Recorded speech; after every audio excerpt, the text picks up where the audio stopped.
اس وقت جو میں کلچر دیکھ رہا ہوں، معاذ اللہ ثم معاذ اللہ، وہ شارٹ پینٹ کا کلچر ہے. شارٹ پینٹ، گھٹنے کھلے ہیں، رانیں کھلی ہوئی ہیں.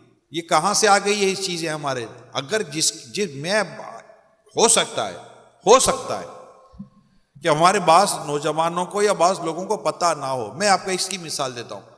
اب میں جگہ کا نہ، اسی سفر کے اندر ایک جگہ نیکی کی دعوت کے لیے میں حاضر ہوا، تو واپسی میں جب ہم گاڑی میں بیٹھے تو وہی جو ساتھ ہمارے بیٹھے تھے نیکی کی دعوت کے طور پر، وہ گاڑی میں پیچھے بیٹھ گئے، وہی ان کی شارٹ تھی.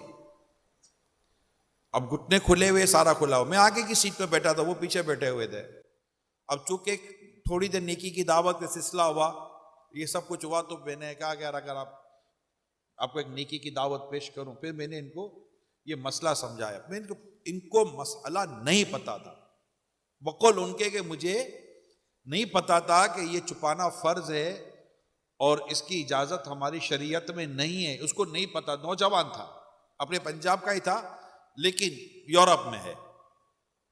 نہیں پتا ہوگا، ہو سکتا ہے نہیں پتا ہوگا، چلو ٹھیک ہے مان لیتے نہیں پتا. آج تو پتا چلا. میں نے سوچا تھا میں کو ہو سکتا ہے کہ شاید ہمارے کئی نوجوانوں کو نہیں پتا ہوگا، شاید نہیں پتا ہوگا. یہ مجھے تھا. ماں باپ شاید منع نہیں کر پا رہے، یا ماں باپ کو بھی ایسا لگتا ہے کہ یہ بھی فیشن ہے، چلے گا. یہ اس کی اجازت نہیں ہے. کیوں؟ آخر ہم آدھے ننگے کیسے ہو گئے؟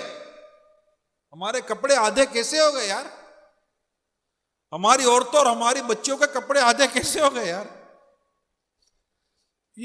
یہ نہیں ہونا چاہیے تھا. یہ بالکل نہیں ہونا چاہیے تھا. بڑی پریشانی ہو گئی، بڑی آزمائش ہو گئی. ہم روک نہیں پا رہے یا ہمیں پتہ نہیں ہے، مجھے نہیں اندازہ کہ کیا ہے کیا نہیں ہے.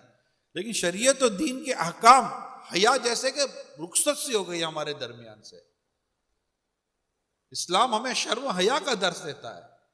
لباس میں شرم و حیا، بولنے میں شرم و حیا، دیکھنے میں شرم و حیا، ہر چیز میں شرم و حیا کا درس دیتا ہے اسلام و دین. رسول اکرم صلی اللہ علیہ وسلم نے ہمیں حیا کی طرف بلایا ہے.